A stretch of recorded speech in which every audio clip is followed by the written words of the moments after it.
வணக்கம். இந்திய நேரப்படி இரவு 8:30 மணி செய்திகள். முதலில் ஜெம் தலைப்பு செய்திகளை காணலாம். தமிழ்நாடெங்கும் சமத்துவ பொங்கல் மகிழ்ச்சி என பொங்கட்டும். முதலமைச்சர் மு.க. ஸ்டாலின் பொங்கல் வாழ்த்து. ஜல்லிக்கட்டுகளில் காளையின் பெயர் மற்றும் ஊர் மட்டுமே குறிப்பிடப்படும். வணிக வரி மற்றும் பத்திரப்பதிவுத்துறை அமைச்சர் மூர்த்தி பேட்டி. தமிழ்நாட்டில் இருமொழி கொள்கையே தொடரும். மும்மொழி கொள்கைக்கு ஒருபோதும் வாய்ப்பில்லை. தமிழ்நாடு அரசு தகவல். காங்கிரஸ் எம்பி ராகுல் காந்தியின் இந்திய ஒற்றுமை நீதி யாத்திரை மணிப்பூரில் தொடங்கியது. மார்ச் 20ஆம் தேதி மும்பையில் நடைபயணம் முடிவடைகிறது. ஜல்லிக்கட்டு போட்டியில் பங்கேற்கும் வீரர் காளைகளுக்கான டோக்கன் பதிவிறக்கம் தற்பொழுது தொடக்கம். டோக்கனின் அனுமதி சீட்டு எண், ஆதார் எண் உள்ளிட்டவற்றுடன் QR கோட் இணைப்பு. சர்வதேச நீதிமன்றத்தால் கூட போரை நிறுத்த முடியாது. இஸ்ரேல் பிரதமர் பெஞ்சமின் நெதன்யாகு திட்டவட்டம். இனி விரிவான செய்திகளை காணலாம். தமிழ்நாடெங்கும் சமத்துவ பொங்கல் மகிழ்ச்சி என பொங்கட்டும் என தமிழக முதலமைச்சர் மு.க. ஸ்டாலின் வாழ்த்து தெரிவித்துள்ளார். இது தொடர்பாக அவர் வெளியிட்டுள்ள சமூக வலைதள பதிவில், தை பிறந்தால் வழி பிறக்கும் என நம்பிக்கை அளிக்கும் வகையில் மிக்ஜாம் புயலால் பேரிடர் நிவாரணம், பொங்கல் பரிசு தொகுப்பு மற்றும் 1000 ரூபாய் வழங்கியுள்ளோம். தமிழ்நாடெங்கும் சமத்துவ பொங்கல் மகிழ்ச்சி என பொங்கட்டும். அது சமூக வலைதளங்களில் எதிரொலிக்கட்டும். நான் தான் எல்லாம் என்ற சர்வாதிகார போக்கு அகல, கூட்டாட்சி தத்துவத்தை மதிக்கும் ஆட்சி ஒன்றைய அளவில் அமைய வேண்டும். அதற்கு சேலம் மாநாட்டில் நாம் எழுப்பும் மாநில உரிமை மீட்பு முழக்கம் டெல்லி வரை அதிரட்டும். கவன சிதறல்களுக்கு இடம் கொடுக்காமல் மாநாட்டில் மையம் நோக்கத்தை முன்னெடுப்போம் என குறிப்பிட்டுள்ளது.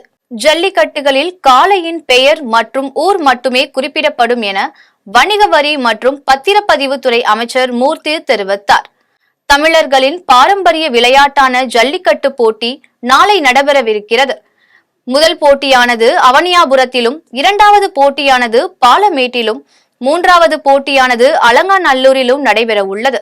இந்நிலையில் அவனியாபுரத்தில் நடைபெறும் ஜல்லிக்கட்டு போட்டிக்கான ஏற்பாடுகளை வணிக வரி மற்றும் பத்திரப்பதிவுத்துறை அமைச்சர் மூர்த்தி, மதுரை மாவட்ட ஆட்சியர் சங்கீதா, மதுரை மாநகராட்சி மேயர் இந்திராணி வசந்த் ஆகியோர் பார்வையிட்டனர். இதனைத் தொடர்ந்து பத்திரப்பதிவுத்துறை அமைச்சர் மூர்த்தி செய்தியாளர்களை சந்தித்தார். அப்போது ஜல்லிக்கட்டு போட்டி ஏற்பாடுகள் எந்த அளவிற்கு நடைபெற்று உள்ளது குறித்து செய்தியாளர்களின் கேள்விக்கு, அவனியாபுரத்தில் நடைபெறும் ஜல்லிக்கட்டு ஏற்பாடுகள் 95% முடிவடைந்துள்ளது. ஏற்பாடுகளில் உள்ள சின்ன சின்ன தவறுகளை உடனடியாக சரி செய்ய நடவடிக்கை எடுக்கப்படும் என்று தெரிவித்தார். தமிழ்நாட்டில் இருமொழி கொள்கையே தொடரும் என, மும்மொழி கொள்கை ஒருபோதும் வாய்ப்பில்லை என தமிழ்நாடு அரசு தெரிவித்துள்ளது. இது குறித்து தமிழ்நாடு அரசு வெளியிட்டுள்ள அறிக்கையில், பள்ளி மாணவர்களுக்கு செயற்கை நுண்ணறிவு பற்றிய அறிவை ஊட்டுவதற்காக மைக்ரோசாப்ட் நிறுவனத்துடன் ஒரு புரிந்துணர்வு ஒப்பந்தத்தை ஏற்படுத்தி கொண்டது தமிழ்நாடு அரசு. அதன்படி ஆசிரியர்களுக்கும் மாணவர்களுக்கும் செயற்கை நுண்ணறிவில் பயிற்சி அளிப்பதற்காக பை மைக்ரோசாப்ட் டீல்ஸ் எனும் திட்டத்தை நாட்டிலேயே முதன்முறையாக கொண்டு வந்திருக்கிறது. அண்ணாமலை அவர்கள் பகல் கனவு காண்பது போல மும்மொழி கொள்கை ஒருபோதும் தமிழ்நாட்டில் உருவாக வாய்ப்பு இல்லை என்றும், இருமொழி கொள்கையே தொடரும் என்றும் தெரிவிக்கப்பட்டுள்ளது. காங்கிரஸ் எம்பி ராகுல் காந்தியின் இந்திய ஒற்றுமை நீதி யாத்திரை மணிப்பூரில் தொடங்கியது. ராகுல் காந்தியின் ஒற்றுமை யாத்திரைக்கு மணிப்பூர் மாநில அரசு அனுமதி தர மறுத்தது. பின்பு கடந்த 10ஆம் தேதி இம்பால் மாவட்ட ஆட்சியர் ராகுல் காந்தியின் யாத்திரைக்கு அனுமதி வழங்கி உத்தரவு பிறப்பித்தார். இந்த நிலையில் ராகுல் காந்தியின் நடைப்பயணம் இன்று தொடங்கியுள்ளது. இந்த இரண்டாவது பயணம் மணிப்பூரில் இருந்து மும்பை வரை நடக்கிறது. இன்று தொடங்கி மார்ச் 20ஆம் தேதி வரை நடக்க உள்ளதாக திட்டமிட்டுள்ளனர். 66 நாட்களுக்கு மேலாக 6713 கிலோமீட்டர் நடக்க உள்ளதாக தெரிவிக்கப்பட்டுள்ளது. அசாம், மேற்கு வங்கம், சத்தீஸ்கர், உத்தரப்பிரதேசம், மத்திய பிரதேசம், குஜராத் உள்ளிட்ட 15 மாநிலங்களில் 110 மாவட்டங்கள், 100 மக்களவை தொகுதிகள் அடங்குகின்றன. ஜல்லிக்கட்டு போட்டியில் பங்கேற்கும் வீரர் காளைகளுக்கான டோக்கன் பதிவிறக்கம் தற்பொழுது தொடங்கியுள்ளது. தமிழகத்தில் மதுரை மாவட்டம் அவனியாபுரம், பாலமேடு மற்றும் அலங்காநல்லூர் ஜல்லிக்கட்டு போட்டிகள் பார்வையாளர்களை மிகவும் கவர்ந்த போட்டிகளாக கருதப்படுகின்றன. புகழ்பெற்ற இந்த ஜல்லிக்கட்டு போட்டிகளில் மதுரை மட்டுமல்லாது தமிழகம் முழுவதும் உள்ள சிறந்த காளைகள் பங்கேற்கும். இதில் அவனியாபுரத்தில் நாளையும், பாலமேட்டில் 16ஆம் தேதியும், அலங்காநல்லூரில் 17ஆம் தேதியும் ஜல்லிக்கட்டு போட்டிகள் நடைபெற உள்ளன. இந்நிலையில் மதுரையில் நாளை நடைபெறவுள்ள அவனியாபுரம் ஜல்லிக்கட்டு போட்டியில் பங்கேற்கும் வீரர் காளைகளுக்கான டோக்கன் பதிவிறக்கம் தற்பொழுது தொடங்கியுள்ளது. madurai.ncc.in அதிகாரப்பூர்வ இணையதளம் மூலம் டோக்கன்களை பதிவிறக்கம் செய்து கொள்ளலாம். டோக்கனில் அனுமதி சீட்டு எண், ஆதார் எண் உள்ளிட்டவற்றுடன் QR கோட் இணைக்கப்பட்டுள்ளது. சர்வதேச நீதிமன்றத்தால் கூட போரை நிறுத்த முடியாது என்று இஸ்ரேல் பிரதமர் பெஞ்சமின் நெதன்யாகு திட்டவட்டமாக தெரிவித்துள்ளார். இஸ்ரேல் ஹமாஸ் இடையே ஆன போரில் 23,000க்கும் அதிகமான காசா மக்களை கொன்று குவித்த இஸ்ரேலின் மீது தென்னாப்பிரிக்கா இனப்படுகொலை குற்றச்சாட்டை வைத்தது. சர்வதேச நீதிமன்றத்தில் வழக்கு தொடரப்பட்டு 2 நாட்களுக்கு விசாரணை மேற்கொள்ளப்பட்டது. இந்நிலையில் இஸ்ரேல் பிரதமர் பெஞ்சமின் நெதன்யாகு போரை யாராலும் நிறுத்த முடியாது, சர்வதேச நீதிமன்றத்தால் கூட நிறுத்த முடியாது என திட்டவட்டமாக தெரிவித்துள்ளார். போர் நிறுத்தம் குறித்து எந்த ஆணைகளையும் சர்வதேச நீதிமன்றம் பிறப்பிக்காத நிலையில் நீதிமன்றத்தின் உத்தரவை இஸ்ரேல் மதிக்கப் போவதில்லை என நெதன்யாகு வெளிப்படையாக தெரிவித்துள்ளார். கடந்த 2020இல் உக்ரைன் மீதான தாக்குதலை ரஷ்யா நிறுத்திக் கொள்ள வேண்டும் என சர்வதேச நீதிமன்றம் உத்தரவு பிறப்பித்ததும் இன்றளவும் போர் நிற்காதது குறிப்பிடத்தக்கது. பொங்கல் விழாவை முன்னிட்டு தமிழகத்தில் பல்வேறு இடங்களில் போகி பண்டிகை மற்றும் பொங்கல் வைத்து கொண்டாடியதை சிறப்பு தொகுப்பாக காணலாம். காஞ்சிபுரம் நகர மக்கள் குடும்பத்துடன் போகியை கொண்டாடினர். மேலும் சிறுவர் சிறுமியர்கள் மேலும் அடித்து போகி பண்டிகையை மகிழ்ச்சியுடன் கொண்டாடி தைப்பொங்கலை வரவேற்றனர். தென்காசி மாவட்டம் கடையநல்லூர் அருகே உள்ள சொக்கம்பட்டி காவல் நிலையத்தில் புளியங்குடி உட்கோட்ட காவலர்கள் தனது குடும்பத்தினருடன் சமத்துவ பொங்கல் விழாவை கொண்டாடினர். விழாவிற்கு மாவட்ட காவல் கண்காணிப்பாளர் சுரேஷ்குமார் தலைமை தாங்கினார். விழாவில் சிலம்பம் போட்டி மற்றும் கோலப் போட்டி உட்பட பல்வேறு போட்டிகள் நடைபெற்றது. இதில் ஏராளமான காவலர்கள் குடும்பத்தினர் கலந்து கொண்டனர். ராணிப்பேட்டை மாவட்டம் சிப்காட் காவல் நிலையத்தில் சமத்துவ பொங்கல் விழாவை முன்னிட்டு காவல் துணை கண்காணிப்பாளர் பிரபு தலைமையில் பொங்கல் விழா நடைபெற்றது. இந்த விழாவில் காவலர்கள் அனைவரும் ஒரே மாதிரியான புத்தாடை அணிந்து சிறப்பித்தனர். தொடர்ந்து ஒருவருக்கொருவர் பொங்கல் வாழ்த்து தெரிவித்துக் கொண்டு தங்கள் மகிழ்ச்சியை வெளிப்படுத்தினர். தஞ்சை மாவட்டம் பட்டுக்கோட்டை அருகே உள்ள அலிவளம் ஊராட்சியில் அமைந்துள்ள தனியார் பள்ளியில் சமத்துவ பொங்கல் விழா கோலாகலமாக நடைபெற்றது. விழாவில் மாணவர்கள் தமிழர்களின் பாரம்பரிய உடைகளான வேட்டி சட்டை அணிந்தும் மாணவிகள் தாவணி அணிந்தும் விழாவில் கலந்து கொண்டனர். இதில் பள்ளி மாணவிகள் அனைவரும் கோலப் போட்டியில் கலந்து கொண்டு கோலங்கள் போட்டது அனைவரையும் கவரும் வகையில் அமைந்திருந்தது. ராணிப்பேட்டை மாவட்டத்தில் உள்ள நகரம் மற்றும் கிராம பகுதிகளில் பொதுமக்கள் வீட்டில் உள்ள பழைய மற்றும் தேவையற்ற பொருட்களையும் வீட்டின் முன்பு தீயிட்டு கொளுத்தி போகி பண்டிகையை கொண்டாடினர். அதேபோல் வீட்டின் முன்பு பெண்கள் வண்ணமயமாக கோலமிட்டு தேங்காய் உடைத்து தெய்வத்தை வணங்கினர். புகை மூட்டத்தால் சாலையில் வாகன ஓட்டிகள் முகப்பு விளக்குகளை எரியவிட்டவாறே சென்றனர்.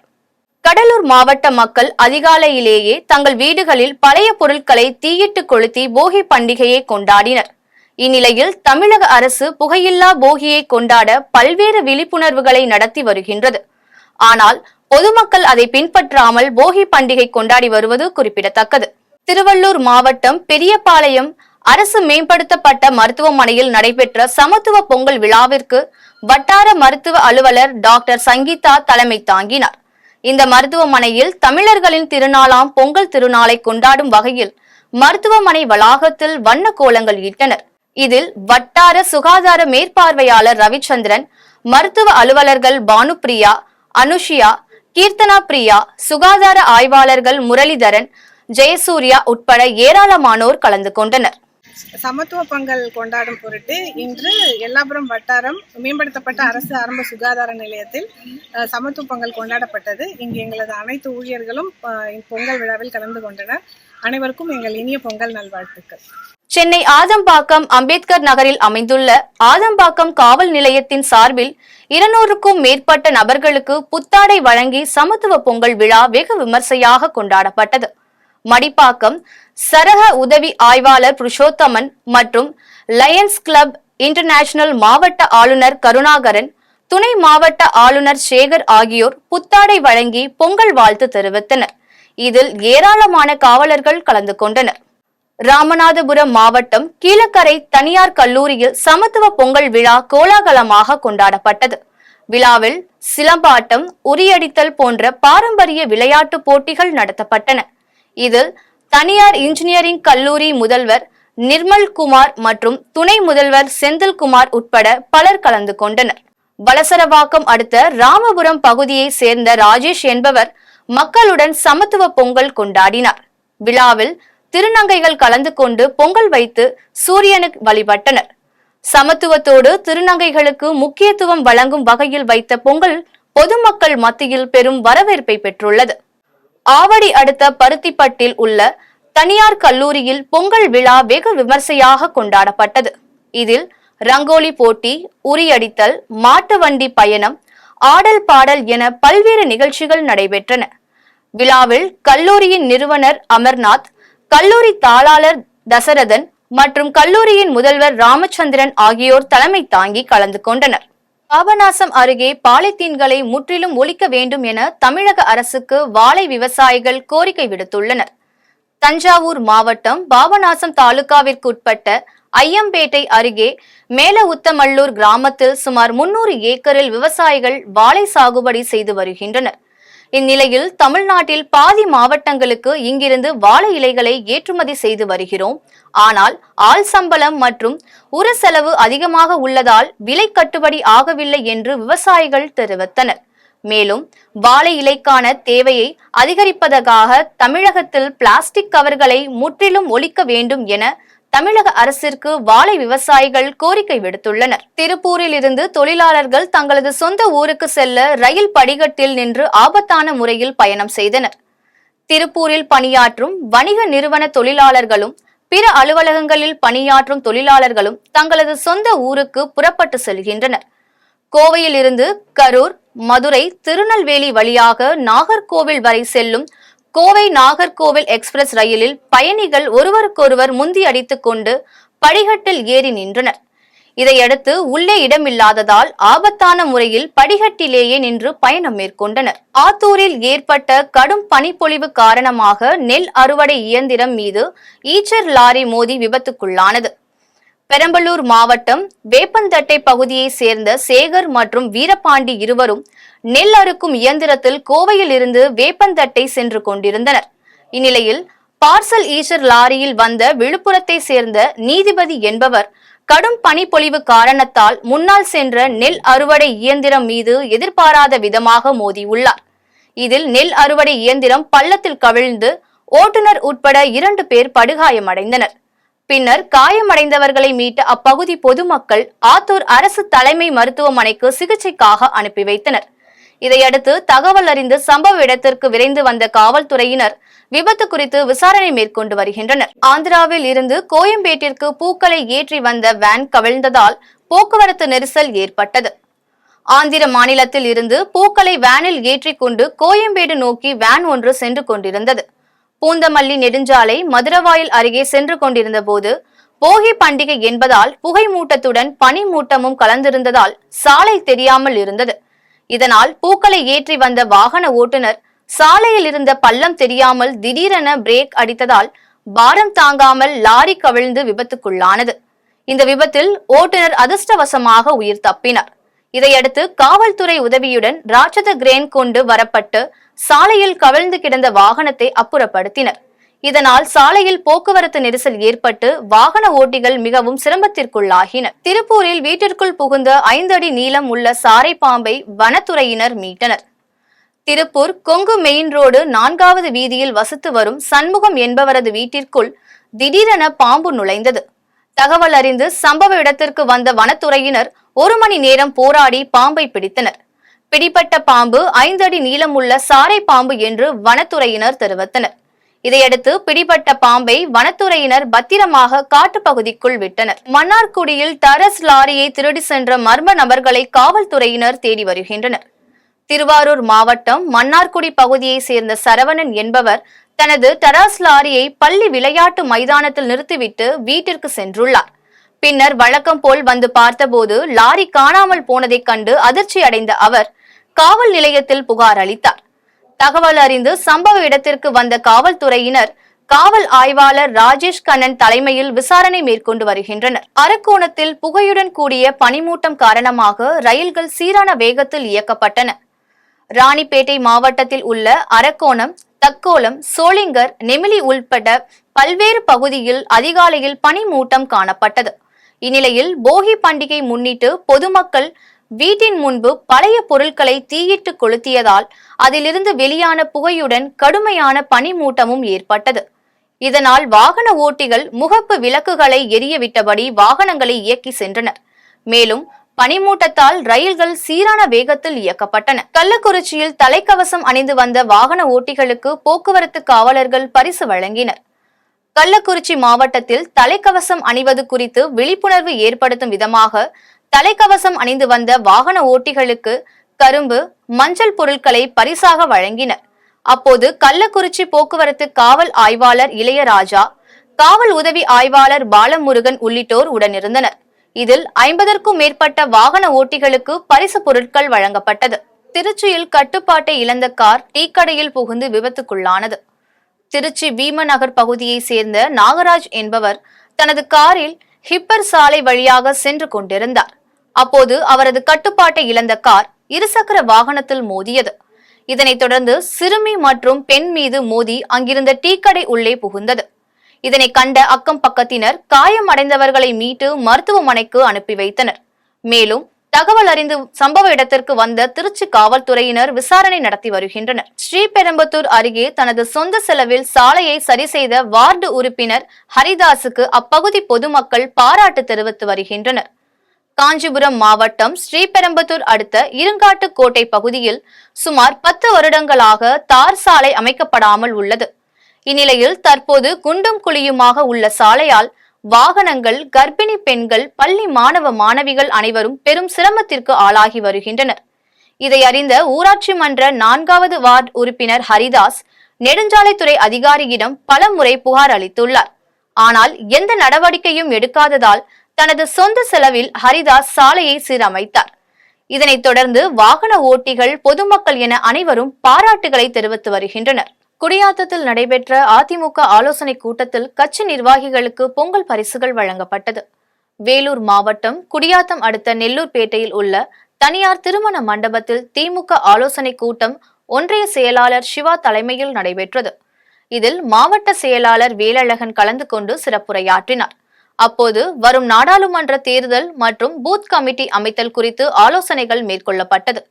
இதனைத் தொடர்ந்து கட்சி உறுப்பினர்கள் மற்றும் நிர்வாகிகளுக்கு பொங்கல் பரிசுகள் வழங்கப்பட்டது. இதில் மாவட்ட பொருளாளர் காடை மூர்த்தி, ரிதீஷ் உட்பட பலர் கலந்து கொண்டனர். கோட்டூரில் விபத்தில் உயிரிழந்த நண்பனின் நினைவாக இரத்த தான விழிப்புணர்வு முகாம் நடைபெற்றது. திருவாரூர் மாவட்டம் மன்னார்குடி அருகே கோட்டூர் பகுதியை சேர்ந்தவர் விக்னேஷ். இவர் இருசக்கர வாகனத்தில் சென்றபோது விபத்து ஏற்பட்டு காயமடைந்தார். தகவல் அறிந்து சம்பவ இடத்திற்கு வந்த நண்பர்கள் அவரை மீட்டு மருத்துவமனைக்கு அழைத்து சென்றனர். இந்நிலையில் சிகிச்சைக்கு தேவையான ரத்தம் கிடைக்காத காரணத்தால் செந்தில் உயிரிழந்தார். இதனால் ரத்தம் கிடைக்காமல் யாரும் உயிரிழக்க கூடாது என விழிப்புணர்வு ஏற்படுத்தும் வகையில் உயிரிழந்த விக்னேஷின் நண்பர்கள் 60க்கும் மேற்பட்டோர் கோட்டூர் பகுதியில் இரத்த தானம் வழங்கி விழிப்புணர்வு ஏற்படுத்தினர். இந்நிலையில் பொதுமக்கள் மரக்கன்றுகள் வழங்கி பாராட்டுகளை தெரிவித்தனர். செங்கல்பட்டில் ஏற்பட்டுள்ள கடுமையான பனிப்பொழிவு காரணமாக வாகன ஓட்டிகள் சிரமத்திற்கு ஆளாகியுள்ளனர்.